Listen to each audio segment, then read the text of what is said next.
လူတွေကပြောကြတယ်စစ်မှန်တဲ့မေတ္တာတရားကိုဘယ်တော့မှတန်တရားမဝင်ပါနဲ့တဲ့ဒါပေမဲ့အဲ့ဒီစစ်မှန်ပါတယ်ဆိုတဲ့မေတ္တာကပဲအချိန်မရွေးချက်ချင်းပြောင်းလဲသွားတတ်တယ်ဆိုတာကိုတော့ယွန်ရှန်းတယောက်ရင်ကွဲဖွယ်ရာကြုံတွေ့ခဲ့ရပါတယ်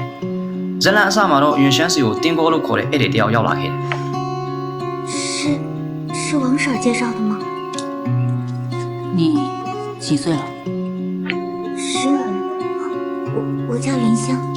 တင်းကောကသူမရဲ့လက်မောင်းတွေလေပင်ကတန်ရာတွေကိုချိပြီးစိတ်ပူသွားတော့သူမခပ်ပေါ့ပေါ့ပဲပြုံးပြီးပြန်ပြေးရှာတယ်客人放心，手上只是一点淤伤，不是那种病，我很干净的，床单每天都会换。大片的淤血加旧伤，竟然只涂过灰，再拖几天，恐怕就不是长红脸这么简单。没关系，我习惯了，客人都是这样的。像你这样的好心人不多。家里就你一个人？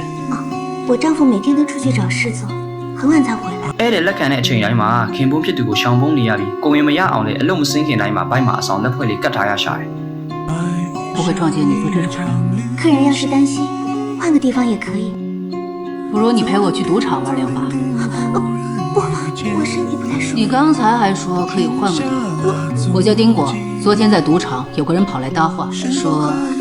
这媳妇长得很漂亮，他还带我去找王婶，专卖鞋底的王婶。တကယ်တော့သူမရဲ့ခင်ပွန်းဆိုတာသူမရဲ့ငယ်ချစ်ဦးနင့်ကောကောကိုပြောတာပါ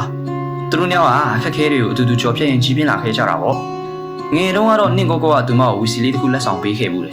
အန်ဒီရဲ့ဂျုံလာတိုင်းဒီဝီစီလေးကိုမှုတ်လိုက်တာနဲ့သူချက်ချင်းရောက်လာပြီးကဲမယ်လို့ခတိပေးခဲ့တာပေါ့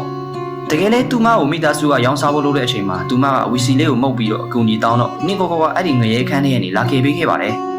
အဲ့ဒီနေ့ကနေစပြီးတော့ယွန်ရှင်းတယောက်သူမရဲ့ဘဝတစ်ခုလုံးကိုနင့်ကောကောစီမှာပဲပုံအပ်လိုက်တော့တယ်ဒါပေမဲ့ကံကြမ္မာယူနှမ်းပါတယ်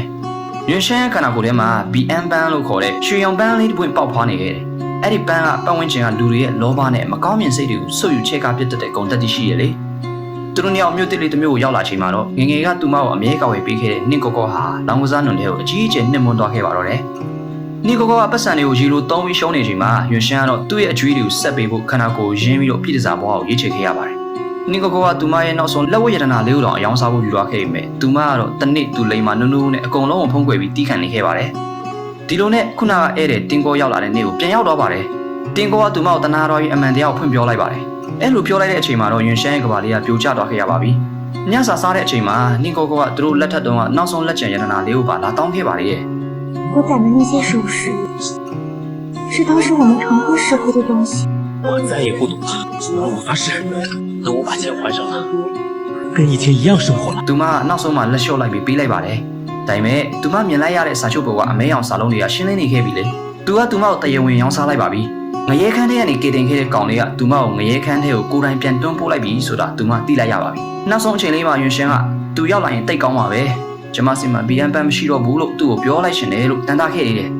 မျောလင်းချက်တွေအားလုံးမဲ့တော့တဲ့ယွန်ရှင်းဟာနောက်ဆုံးအနေနဲ့ဝီစီလေးကိုအားကိုးတကြီးမှုတ်လိုက်ပါတယ်ဒါပေမဲ့ဘယ်သူမှရောက်မလာခဲ့ပါဘူးနောက်ဆုံးတော့ယွန်ရှင်းဟာအဆုံးစီရင်သွားခဲ့ပြီးသူမရဲ့နှလုံးသားနဲ့အတူ BM ပန်းလေးပါပျောက်ကွယ်သွားခဲ့ပါတော့တယ်只要我真想这个善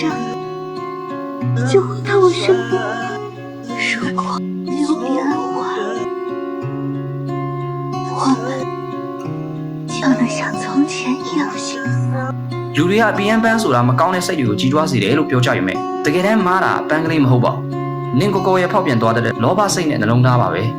ယွန်ရှန်တယောက်ဒီဘဝမှာနာကျင်စရာတွေအားလုံးကလွတ်မြောက်သွားပြီးနောက်ဘဝကျရင်တော့သူမအတွက်တကယ်ရှင်သန်ပေးမဲ့သူစစ်မှန်တဲ့မြတ်တာကိုခံစားတတ်တဲ့သူနဲ့တွေ့ပါစေလို့ဆုတောင်းပြီးဒီဇလန်လေးကဒီမှာတင်အဆုံးသတ်သွားပါတော့တယ်